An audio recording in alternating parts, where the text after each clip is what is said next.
پارہ نمبر 22 سورہ فاطر آیت نمبر 39۔ اعوذ باللہ من الشیطان الرجیم، بسم اللہ الرحمن الرحیم۔ ہوا وہی ہے الذی جس نے جعلکم بنایا تمہیں خائفہ جانشین فی الارض زمین میں، فمن پس جس نے کفرا کفر کیا، فعلیہ تو اسی پر ہے کفر اس کا، ولا اور نہیں یزیدو زیادہ کرتا الکافرین کافروں کو، کفر ان کا، عند ربہم نزدیک ان کے رب کے، الا مگر مقتن ناراضگی میں، جب کفر کرتا ہے انسان تو اللہ تعالیٰ ناراض ہوتے ہیں اس سے، ولا اور نہیں یزیدو زیادہ کرتا الکافرین کافروں کو، کفر ان کا، الا مگر خسارے میں۔ جو کفر ہوتا ہے وہ انسان کو خسارے میں پہنچاتا ہے، یعنی اس کو وہ نقصان اٹھانے والا ہو جاتا ہے، اور اللہ کی ناراضگی جو ہوتی ہے وہ الگ ہوتی ہے۔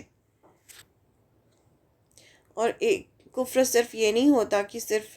جو انسان ہے وہ دل اور زبان سے انکار کرتا ہے، کفر عملی کفر بھی ہوتا ہے کہ آپ زبان سے تو کہہ رہے ہیں لیکن اللہ کی آیتوں کا انکار کر رہے ہیں، یعنی اس پر عمل نہیں کر رہے، تو وہ عملی کفر بھی ہوتا ہے۔ ناشکری کر رہے ہیں تو وہ بھی عملی کفر ہوتا ہے۔ وہی ہے جس نے تم کو زمین میں جانشین بنایا، انسان کا ایک کے بعد ایک آنا، آباد کیا، تو جو شخص کفر کرے گا اس کے کفر کا وبال اسی پر ہوگا، اور کافروں کے لیے اس کا کفر ان کے پروردگار کے نزدیک ناراضگی کے بڑھانے کا باعث ہوگا، اور کافروں کے لیے ان کا کفر خسارہ ہی بڑھانے کا باعث ہوگا۔ یعنی ایک تو کفر کرنے سے کیا ہوگا، ناراضگی ہوگی اللہ کی، اور دوسرا انسان کو خسارہ ملے گا۔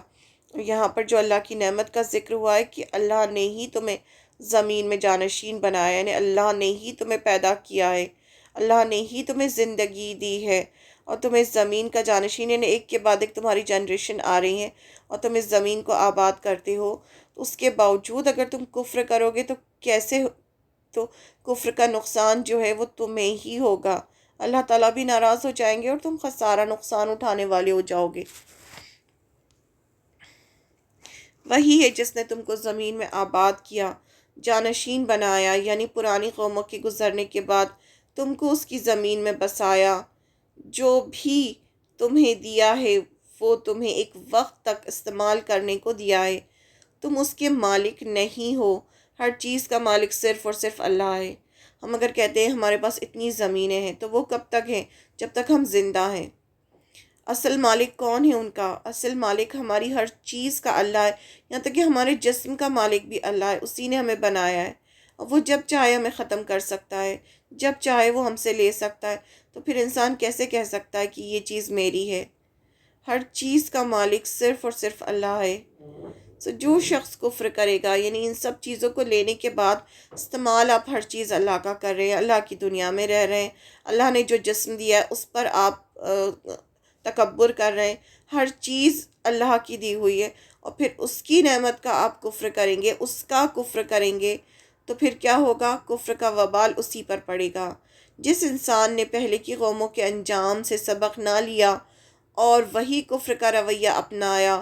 اس کو اس کے کفر کی سزا ملے گی، یعنی جس نے اپنے اصل خدا کو چھوڑ کر کسی اور خدا کو پکارا یا خود کو بڑی چیز سمجھا، تو اس کو اس کا انجام ملے گا۔ اور کافروں کے لیے ان کا کفر ان کے پروردگار کے نزدیک ناراضگی ہی بڑھانے کا باعث ہوگا۔ جو کفر میں آگے بڑھتے جاتے ہیں اور توبہ نہیں کرتے تو وہ اللہ کی ناراضگی میں بھی بڑھتے جاتے ہیں۔ انسان تکبر کرتا ہے، نہیں میں تو نہیں مانتا، مجھے تو نہیں ضرورت کسی خدا کی، تو پھر وہ خود اپنا نقصان کر رہا ہے کفر کر کے، اللہ تعالیٰ کی ناراضگی بڑھتی جا رہی ہے، اور پھر کیا ہوگا؟ پھر جہنم میں اس کی سزا بھگتنی ہوگی، اس کو سزا جہنم میں ملے گی۔ اور کافروں کے لیے ان کا کفر خسارہ ہی بڑھانے کا باعث ہوتا ہے، ایسے کافر خسارہ پائیں گے، یعنی نقصان اٹھائیں گے، جہنم میں جائیں گے۔ بس یہ یاد رکھنا چاہیے کہ کفر صرف یہ نہیں ہوتا کہ ہم سوچیں کہ چلو نان مسلم سے وہ کفر کرتے ہیں، وہ نہ دل سے اللہ کو مانتے ہیں نہ زبان سے.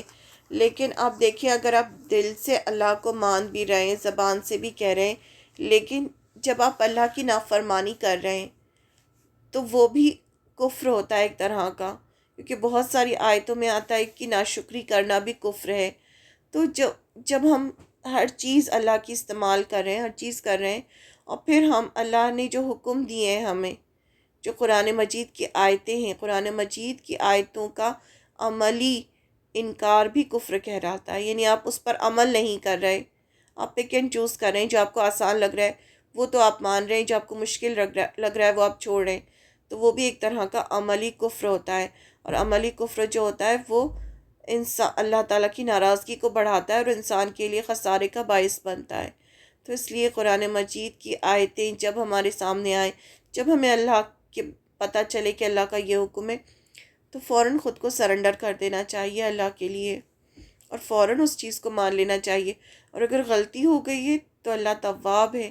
فوراً پلٹ جانا چاہیے اللہ کی طرف، اللہ سے رجوع کرنا چاہیے، اللہ سے معافی مانگنا چاہیے کہ یہ مجھ سے غلطی ہو گئی، مجھے نہیں پتہ تھا، اب مجھے پتہ چل گیا ہے کہ اللہ کا یہ حکم ہے، اور اب مجھے یہ کام کرنا ہے. اور اللہ تعالیٰ مجھے طاقت دے، لا حول ولا قوت الا باللہ، نہیں کوئی طاقت نہیں کوئی قوت سوائے اللہ کے. تو اللہ مجھے طاقت دے، قوت دے کہ میں یہ کام کر سکوں.